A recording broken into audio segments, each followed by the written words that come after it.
This is a no start unit. The EGR valves removed, and I believe the turbo's bad. They got the inner fender well and all that's in the cab.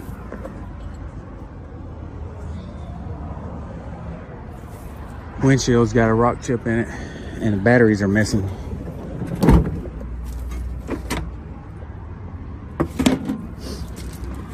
Other than that, it's a very clean truck.